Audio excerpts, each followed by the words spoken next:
আসসালামু আলাইকুম এভরিওয়ান, আশা করি আপনারা সবাই ভালো আছেন। নতুন করে বাংলার বাজারে নির্ধারণ করে দেওয়া হয়েছে নতুন দাম। মূলত বাংলাদেশ জুয়েলার অ্যাসোসিয়েশন বা বাজুস থেকে মূলত এই দামটা নির্ধারণ করে দেওয়া হয়েছে। আজকের দিনে আবারও কিন্তু প্রতি ভরিতে প্রায় ৮০০ থেকে ১৩০০ টাকা পর্যন্ত দাম বৃদ্ধি ঘটানো হয়েছে।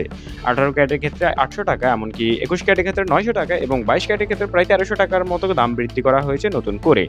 আসলে আগে থেকেই দাম বৃদ্ধির অবস্থায় রয়েছে, তার উপর আবার নতুন দাম, আসলে সাধারণ মানুষ নাজেহাল একটা পরিস্থিতির মধ্যে এই মুহূর্তে পড়ে আছে। তো জানিয়ে দেব কেমন চলছে বাজার দর। ১৮ ক্যারেটের প্রতি গ্রাম সোনার দাম ১২,০৩৭ টাকা এবং প্রতি আনা সোনার দাম ৮,৭৭১ টাকা এবং প্রতি ভরি সোনার দাম প্রায় ৮০০ টাকা বাড়ানোর পরে এই মুহূর্তে দাম পড়ছে ১,৪০,৩৫১ টাকা। আপনারা পারলে এটা কিন্তু আপনি আপনার আশপাশের খাতায় নোট করে রাখতে পারেন।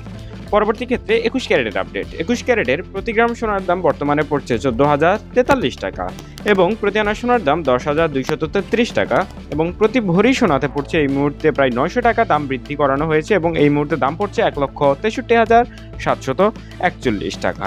এখন সবার মনের মধ্যে একটা প্রশ্ন আসেই যে আসলে কেন এত দাম বৃদ্ধি করানো হয়? অন্যান্য দেশের তুলনায় কি অন্যান্য দেশে কি একই রকম পরিস্থিতি? মূলত প্রত্যেকটা দেশে দাম বৃদ্ধি করানো হয়, তবে অন্যান্য দেশের তুলনায় বাংলাদেশের ক্ষেত্রে একটু বেশি, কারণ বাংলাদেশে ডলারের সহ অনেক বিষয়ের উপর কিন্তু সোনার দামটা নির্ভরশীল।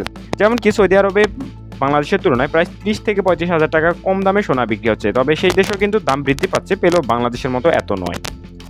এবার জানিয়ে দেবো আপনাদের ২২ ক্যারেটের আপডেটটা। ২২ ক্যারেটের প্রতি গ্রাম সোনার দাম ১৪,৭১২ টাকা, সেই সঙ্গে প্রতি আনা সোনার দাম এই মুহূর্তে পড়ছে ১০,৭২১ টাকা এবং প্রতি ভরি সোনার দাম নির্ধারণ করে দেওয়া হয়েছে ১,৭১,৫৪১ টাকা। তো সোনার দাম নিয়ে সকল ধরনের আপডেট পেতে হলে অবশ্যই আমাদের চ্যানেলটা সাবস্ক্রাইব করে রাখবেন। সবাই ভালো থাকবেন। আসসালামু আলাইকুম।